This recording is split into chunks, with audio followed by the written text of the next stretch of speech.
Whether or not it stops you, I always say to my family when I come back from these things, I don't know why I do these things. Why do I accept these gigs? Yes. Because look at me, it turns me into a wreck. You know, I always say that, it turns me into a wreck. So why do I do it?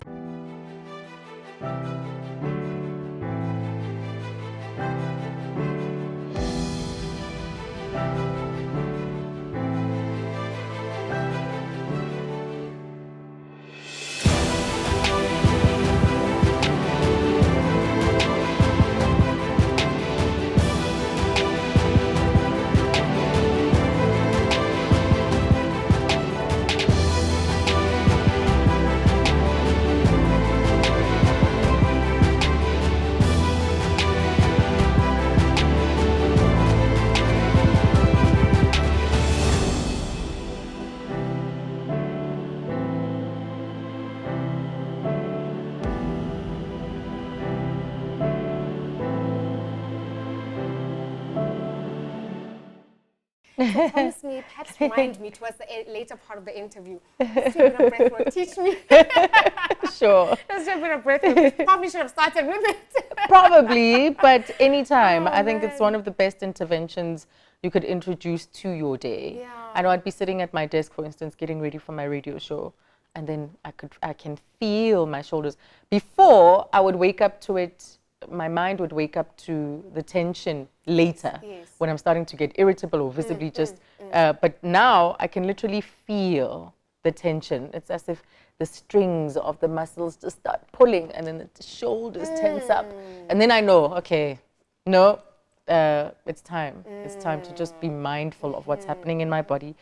Drop those shoulders, take a deep breath in, sigh it out, and you just have 3 rounds of that, and immediately you are transformed. Immediately you're transformed. Talking about tension, I've got a question. So, in my introduction earlier on, I spoke about you gracing many stages. Whether you are gracing it from a master of ceremony perspective or you're a keynote speaker. Yeah. You know, this art of public speaking is not for all of us. Let's be honest. Okay. 75% of the population is very scared of public speaking. It's a real phobia. Yeah. What do they call it? They call it glossophobia. And it's gripped 75% of the population out there. Enough that it is the one fear that most people rank higher than death itself. And so my question to you, because you Can you are in the 25%. imagine higher than death? You are in the 25%. Do you still find that you struggle a little bit with anxiety and fear prior to you engaging on public platforms? I know you're established now, but was it a struggle maybe in the beginning? No. Or do you still struggle with I anxiety? still struggle. When you say a little, that is an understatement. A little is an understatement, in fact. Firstly, I don't think it's something, the 25% that you speak of, and I'm not going to commit to the numbers because I simply don't know. This was the but I think National the people, Institute of Mental Health, but okay, as collab. but the people who do, Yeah. who maybe fall in that 25%, a huge number of them, I suspect, also still have that anxiety about public speaking. It's just what you do with it. It's just what happens, what you choose to do in that moment with that anxiety. Every single day when I switch on that mic, I'm switching it on with my anxiety sky high, with my fear levels sky high, with questions of doubt. Is this going to work? Is this show going to work today? Is this content going to take off today? Are people going to respond? Is it going to be, you know, is it going to flop? So every single day I switch on the mic with that question in mind, with those emotions going through me. And they never go. When I'm emceeing, for instance, I can be as well prepared, which is, I love preparation. Preparation is a must. Me too. Yeah. And then you have to step on the stage and deliver what you've been preparing on. Yeah.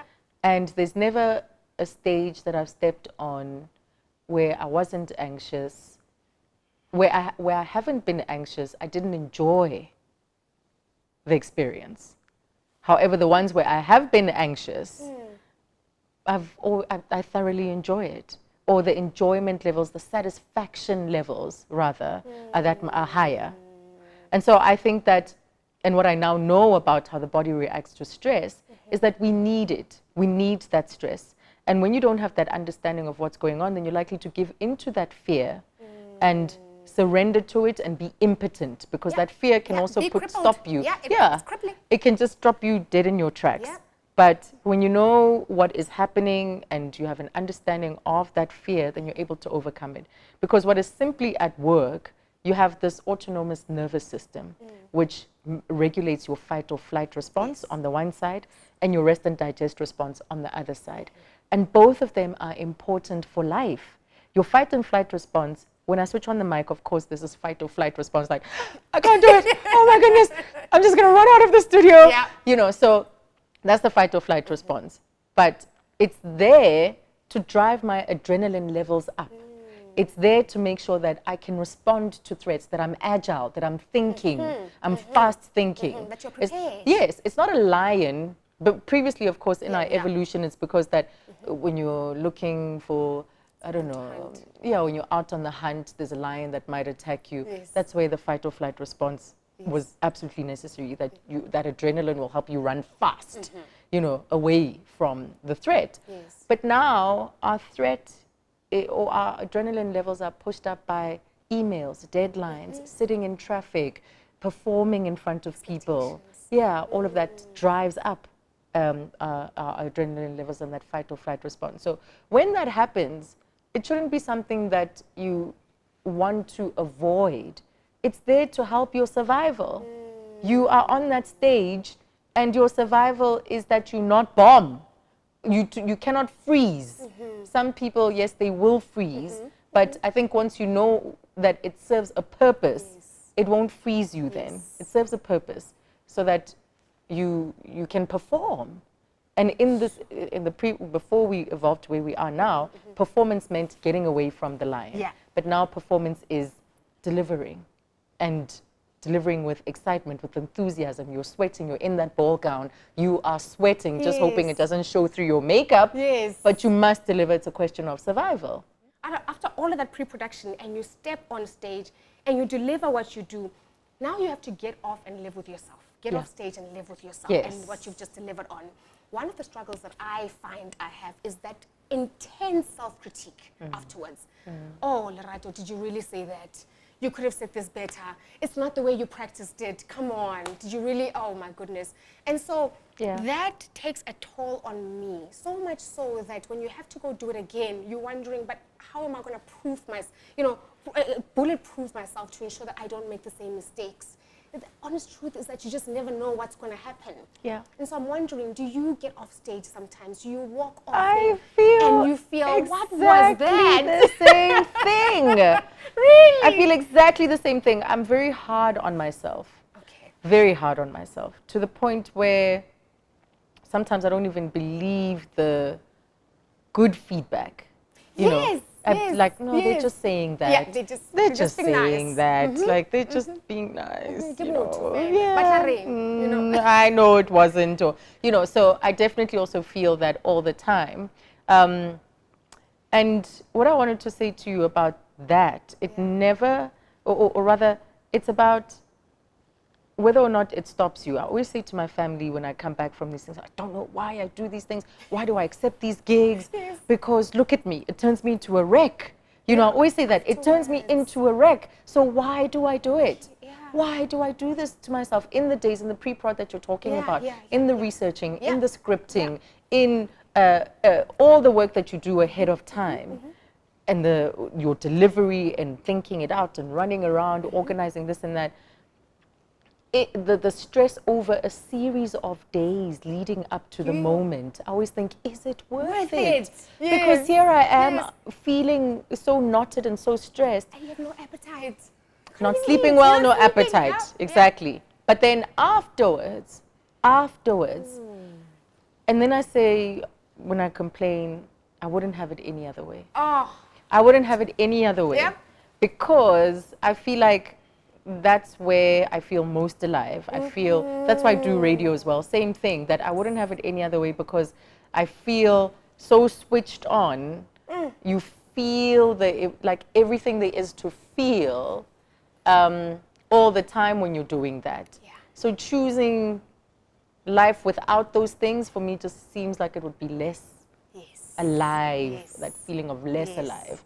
And then it's the stuff also that grows me.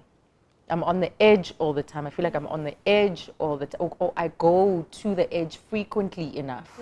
Because that is an edge. For me, I go to it means going to the edge frequently enough for you to feel stretched, you know. I read something the other day that said, you should go beyond your comfort zone, but not past your terror. Ooh. So whatever that is for you in life, in order to grow, you have to go beyond your comfort zone, but not past your terror. So the edge is in there somewhere. Because if you go past your terror, then you could really break yourself. Yeah. You could break. But if you're on your edge, you are at your edge, and you spend life at the edge, there's so much growth that is born out of that. So I always think, yeah, okay, that's why I do it. Fine, that's why I do it. It doesn't mean I'm not going to feel the same again after that. I will feel about it like the same about it again. I can, you know, I can promise you that. But for now, I'm making peace with it. Making peace with it. It is rewarding. And the one thing as well we struggle, that I find we in the public, people in the public speaking space struggle with, is validation. You want people to, you know, assure you that you did do good, even though you're not going to believe it. But one or two or three people must still come and say something, you know, to say, well done on that. That was nice, because it makes us feel good. It's the ego. It's feeding into our ego. But the one thing I also came to realize is that I was looking for that when I began from the wrong people. I expected that from either the sponsors or people in the crowd, whereas I should have taken that to the person who employed me to go do that in the first place. That's the creator. To say, I may not have done it the way I wanted to, but I feel like I served you. You know, I served you. And that has helped me get through all of the insecurities that come with doing what we do. And the need for validation. And the need for validation. Yes, you know, the approval. So when it comes, I'm like, fantastic, and it still feels good. But if it doesn't come, then I go to God. Yeah, you're rest assured that it was still a good job. Yeah, that I tried, I served you. I hope I didn't disappoint you. I look forward to another opportunity. It is an absolute privilege, to be able to do that kind of work. When you think of the percentage of people in the world who get to do it, I always think, oh my goodness, you just get filled with this gratitude. And you know that what you do is an incredible privilege, especially if you do it with the view of transforming lives, with the view of fortifying society. You know, and as you say, carrying out that ministry that you're given, you know, because they're all different, right? And when you're aware of that, when you're conscious of that, I think even if I wanted to change careers, even if I woke up tomorrow and said, I'm not going to do this anymore, I'm going to go and study accounting, that would not suffice. It would not satisfy this thing, this hunger, this purpose that needs to be fulfilled.